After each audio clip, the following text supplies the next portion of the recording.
Why do we use original music and audio for the project? Like, I would like to continue from what Darshan just mentioned. Basically, when you have original music and audio, what you are essentially doing is you're having an audio trademark. For all of you who knows this tune, da da da da da da. Oh, sorry, don't copyright me.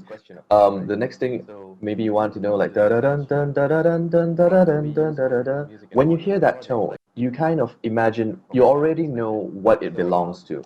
That's what an audio trademark is. You give identity to your product with audio. It's something that people usually overlook. Make a game a really big hit is their audio. Like when people think about Zelda, they don't think about a slasher game. They don't think about like, whoa, this game is like great because like the original Zelda had really terrible graphics. I mean, it was good for their time, but if we take Ocarina of Time and look at now, it looks like a clunky thing that you can actually make in Unity and Unreal, and that's just because technology is great. But what people remember is the main theme of the song. So if we kind of sing it like da da da da da da da da da da da da da da da da da da, and immediately people will associate Zelda with that imagery and or that audio, if you will put it that way. If I might add on to that also, so an option to use like or like why you would want to use original music or audio is like because you can't get everything from just library tracks. So I'm sure like a lot of options. A lot of times students will just take sounds from createsounds.org.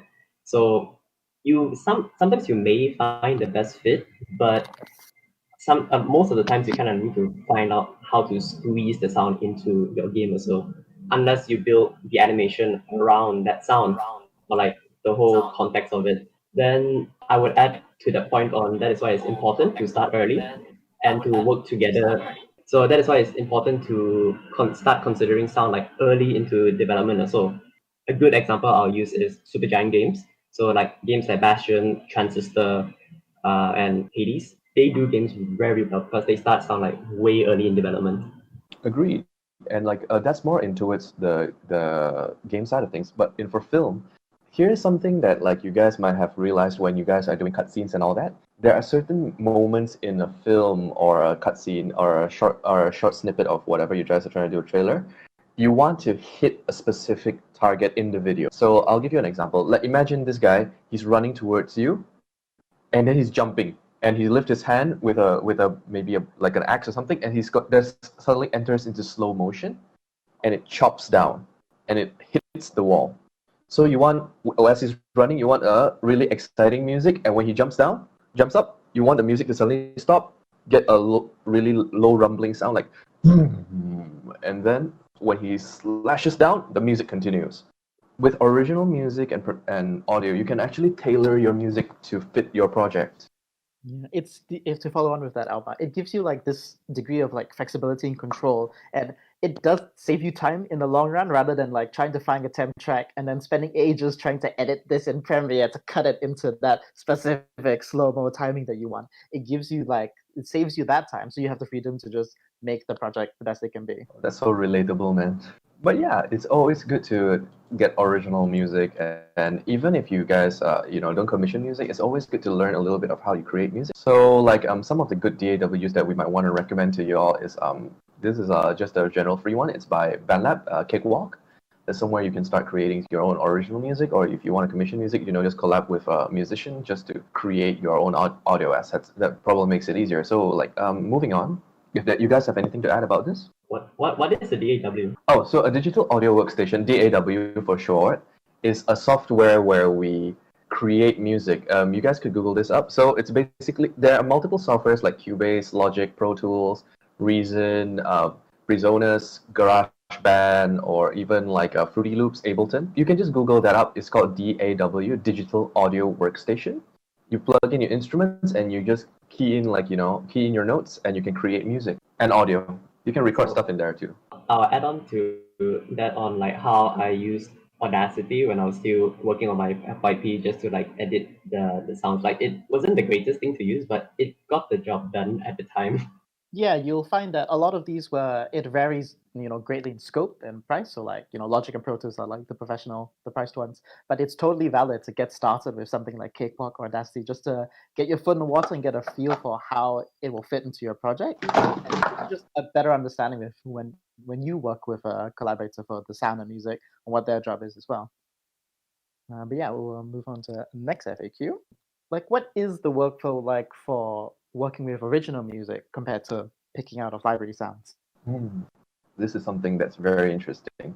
What's the workflow like? So I'm assuming every like 90% of you here are from production or pre-production, meaning like the planning phase or the development phase. If there's anyone here from the post-production phase, hi guys, we're part of the post-production. I think we can talk a little bit more about this question a little later because we actually have some charts and stuff you guys have already prepared. Yeah, but we can just give you a very brief overview. That is, the difference between when you work with original music is that you, as the producer or director, you have that creative input into how you want the music to work. Whereas with library sounds, you are just kind of stuck searching for a whole bunch of temp tracks and that's effects and trying to edit and squeeze it in, and it's not the most smooth process. In RR, and like if you guys want to add something a little bit later on, is we do have a system of how we work things in the audio side. It is quite unique only to the music and audio side, and it varies very differently between film, long form stuff, and short form stuff like or like interactive stuff and linear stuff. We'll talk a bit more about that in detail in a while. So, do you guys want to add anything? Yes, I would like to add a bit for the game side of things. So the producer in like a team would, or like that role would probably fall onto the designers. So that's something that y'all would have to take note of lah. So things you have to be careful of is like the world, the setting, the mood of your game, because that can very well dictate how your game would sound and like feel like. Or if you do have like a sound director or like someone who is doing the composition, if they have a vision, then they need to work together with the team to try to get those points across. Animation team also, because the sound can definitely change if you add like a VFX or two. So yes, do always keep each other informed because there is like a bad habit of people leaving the audio side of the team like out of the loop. So yes, please remember that. Yes, advice from a senior to a junior. Cool. It is true, however, that like every member of the thing should be in communication, and that brings us to the next point, really. Like anything the producer needs to prepare for the audio team. It does bring us to this point actually, because when you're in communication, I'm just gonna voice out my frustration as well. Sometimes when we receive a brief from the producer, when I'm saying producer, I don't mean the music producer, like that's the producer in general.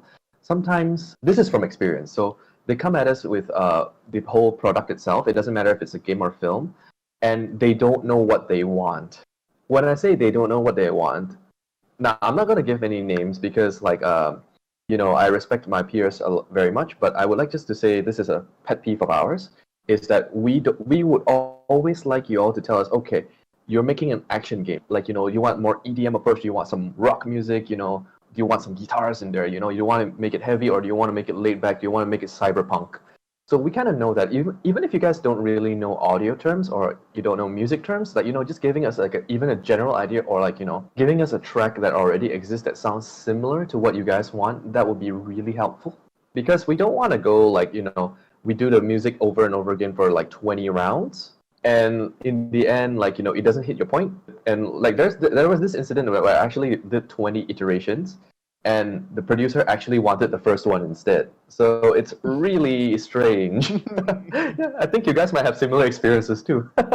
Something like that. Yeah, we could definitely say just like it is super helpful to get a brief, and sometimes the producer doesn't necessarily know what they want, like don't have the vocabulary for it, and that's okay. That's totally valid because their thing is focused on the film or the game, the development. But you, as is the audio person, want to be in communication and just have like an honest discussion on what we are looking for, so that we can make the best music that you want. So some things that, if you don't mind me following on, some things that you might would like to see in a brief from your client would be, you want like music that's already super helpful, Mhm. like the theme of your game. So if it's a horror, is it like an RPG, is it fantasy? As well as like how many tracks are you expecting, and does there need to be like a specific vibe that you wanted? Because there's horror, and then there's like all the different flavors of the horror genre, right? Where you can get like, oh, cyberpunk, like robot horror, or you get like, oh, old style spooky, and that all gives more clues to the aesthetic and helps your audio person and you as well get the vibe that you want for And your you project. know, yeah, it's best to provide references. Yeah, that's the, and we're gonna go through that in a while. But like, thanks for the question, Victor. And like, also, I would like to add on to that. Like, I'm gonna share this experience with you guys. I kid you guys not. There was one time when I was doing an action game, and every time the main character hits an enemy, they wanted a duck quacking sound. I kid you not. Just wanted that epic fail music, so it sounds like up up up up. And those are just like really some creative stuff. But we love working with producers like that.